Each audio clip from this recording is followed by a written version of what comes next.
Hey folks, lyarri here. Today we're gonna watch The 7 Levels of High by Mostly True. I haven't seen a video by these folks before. I feel like I might be able to provide some input on how mostly true this is. We'll see. Let's go. So there are 7 levels of being high that you may experience while smoking. Okay, wait, I didn't even see. Okay, sorry.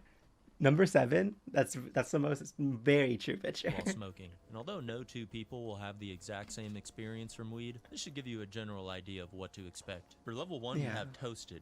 You'll be feeling like a warm sourdough roll. At this level, you'll still be able to function normally, but you'll just be a little bit more giggly, and you'll have a slight mind and body relaxation. This is the optimal level of high if you need to do normal person stuff, but you want a slight mood boost. For level 2, This we is have very baked. true. You are officially high, but it's not affecting you too much. At this level, objects start to seem more significant. Yeah, I don't really know how to put it any other way than that, but I mean, look at that object. Like, yes, definitely. Like when you're high, it's like you're a kid, right? You have like childlike fascination and curiosity. I feel like. Tell me that doesn't look more significant. Thoughts become more random, but you can kind of wrangle them back in and stop your mind from wandering too far. This is a good socially functional level of high. Yeah. If you're with people and you don't want shit to get weird, stay around this level. For level 3, we have roasted. All mental faculties now require more focus and energy. At this point, your internal monologue starts to get louder. You know how you just heard your own voice in your head reading those words? Well, Yeah. when you're sober, you think your thoughts quietly, if that makes sense. But when you're roasted, you think your thoughts louder. Also, at this point, sentences get are very that. difficult to form and require expert planning and precision to execute. Next up, That's the I used to get that more when I got high. Now, thankfully, when I get high, it doesn't happen as much. I think maybe I just stay on lower levels, but there's definitely a point where like every sentence you're just sitting there for like 30 seconds thinking about how you say it, and it's not good. we have level 4. Sauteed. Sentences are relics of the past. It now requires all of your energy just to form words. Wha. Wha. That's right. Bruh. Sound it out, buddy. Wha. Water. This is the point where you put something in the microwave for 5 minutes and you stand there Yeah, I've been there where you're just like you're completely cotton mouth, like please give me some water. watching your food cook for the entire time.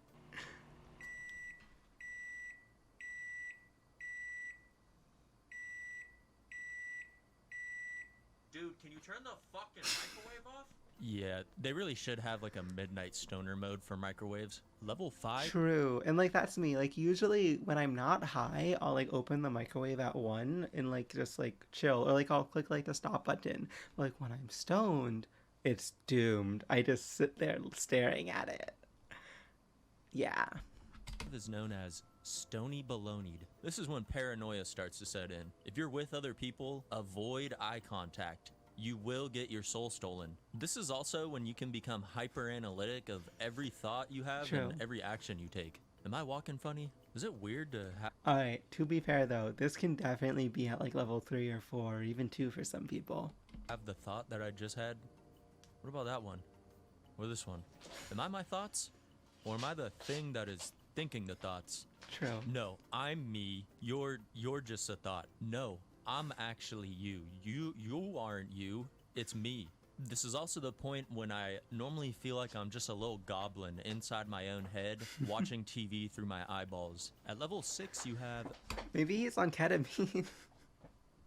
the Kush coma. Right before you enter a Kush coma, it can feel like your heart is about to beat out of your chest. At this stage, it's very common to experience weed paralysis, where you just kind of get so high that like you're stuck or you're frozen. I actually have a funny little story about this. One time my friend was throwing a party and we went out to the park next to his house to smoke weed, but he said he was gonna take a few extra rips and that he would meet us back at his house in a few minutes, but he ended up getting too high and he just became frozen on that bench for like multiple hours, like a few hours. I love while the this. party just continued at his house. He wasn't even there for his own party. At some point he booted back up like a lagging 90s Dell computer and he was good as new. But you know, sometimes you just need like a few hours on a bench alone at night before like you're ready to go back to a social situation. So True. you know, keep that in mind. And last but not least is number 7, the final form of every stoner, the most sacred of all highs, zooted. you will be feeling like a cryptocurrency, man.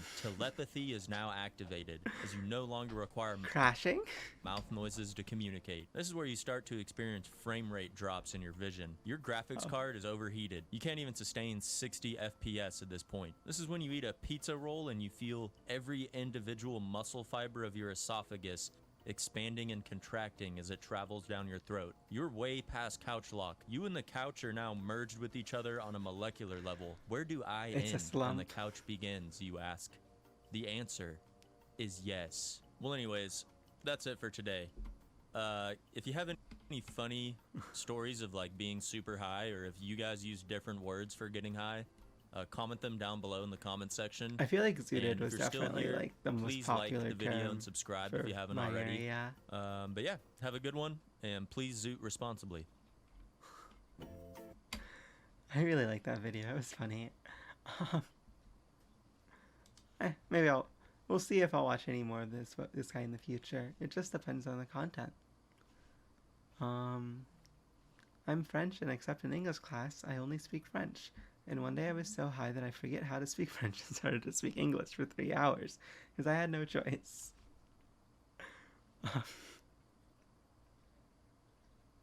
This is why I wish I could speak more than one language. In high school, I would ask my friends how high they were on a scale from 1 to 10, very similar to your video. One day I had a group of friends stony baloneyed, and when I asked one of them how high he was on a scale from 1 to 10, he replied he was a 9.5 and a half. We laughed hysterically, and that memory still resonates with the group that was there. There's like those like really weird moments where just everyone's on the same vibe when you're high, and like everyone's laughing, and like you just remember those moments. It's great. I once got so zooted I couldn't speak, was couch locked, and thought I'd die if I stopped making random hand movements. Parents thought I was having a seizure or something. Called 911, loaded me up onto the ambulance. Before I managed to mumble pot cookie, they took. At first I thought he was saying popo. Team 4-star. But they took me out of the ambulance and back into the house, and my parents put on jazz music and left me on the couch for the rest of the day. My dad made me go to work with him the next day. I was still high as fuck. He works as a firefighter. His buddies and the paramedics, including the ones that loaded and unloaded me from the ambulance, spent the day roasting me. I love this. These are the best comments. I'm gonna read more. I can't stop. Hey, I'm here to report that my buddy and I discovered level 8 when we were in college. We nicknamed it Highbot when we first experienced it. The symptoms are everything in stage 7, plus ego death and loss of emotional functions. Highbot doesn't have the RAM to support such luxuries. Highbot lives to eat snacks and completely disassociate from reality. Sometimes this is accompanied by mild hallucinations. This is true. I don't really get this high often, but I definitely get what they're saying. My problem is there's a point where I just get so high that I just instantly decide, okay, I'm gonna go to bed. It'll be way more fun. And then I wake up and I always feel awful. I feel like going to sleep high, it's a trap. Like if you're too high, you don't, like at least for me, I wake up the next day feeling bad. But if I go to sleep like a little high or like not high, I wake up feeling great. Of course, some people need being high to fall asleep. It's not so much about the sleep quality, which I get. Fortunately, I don't have that issue.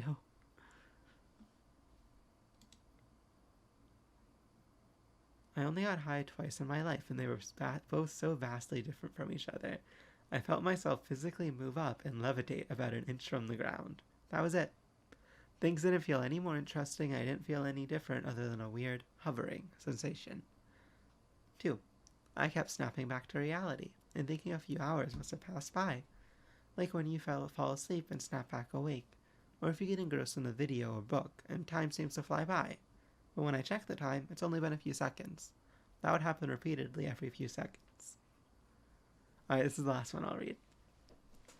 My godfather told me a story about his first and only time trying weed. They smoked a joint a friend rolled for them back in '95. Apparently he had made it very strong. So he decided to play chess because it was kicking in slowly. Typical 95-year-old 95 things. His dad came downstairs and they got really paranoid he'd figure it out. So they played it cool, just played it cool and kept playing catch. Eventually, his dad just goes, "Y'all are stoned, huh?" And they said, "How do you know?" His dad replied, "You two have been moving your knights back and forth in the same two spaces for the last half an hour." So that was a little bit different, but that was good. I also feel like, okay, I'm guessing they smoked the joint outside and then went inside. Clearly, otherwise, obviously, you just smelled it. But, oh, okay, no, this story is gonna be good. Me and a few mates decided to go for some gummies one night and forgot that the gummies we had on the bench were gummies instead of regular candy. So we ate more of them. And, like, the problem was, we got a little comfortable and ended up in what we call a gummy hole. It's where you become part of what you're sitting on. And we were sitting around this bonfire, we were just so damn high, and we didn't even notice that we'd been sitting in the same spot for almost 9 hours. The bonfire had gone out. We can't exactly remember when it went out, and one of the boys finally pipped up. Pipped up is a great word. I need to say that more. Um, Mind you, we've been sitting in complete silence staring at the bonfire for hours and said, "Yo, I think it went out," in the most cooked tone, like drawn out, brain mush kind of tone. And right afterwards, one of my other mates said, "Bruh, I've been trying to say that for like hours." And then we all just started laughing. I've never been so damn fried in my life, but God, at the time it was the funniest moment I'd ever had. There's a bunch of blokes high as a motherfucker around a bonfire that'd gone out hours ago, all trying to say it's gone out. I love that. This is the best comment bait I've ever seen. Clearly, if anyone still watching this has any high stories, you should comment it. But thank you so much for watching. I hope you have a great day. Bye, folks. Okay. Hey, folks, lyarri here. Thank you so much for watching. Remember to like, subscribe to me on YouTube, on Twitch, and have a great rest of your day. Bye.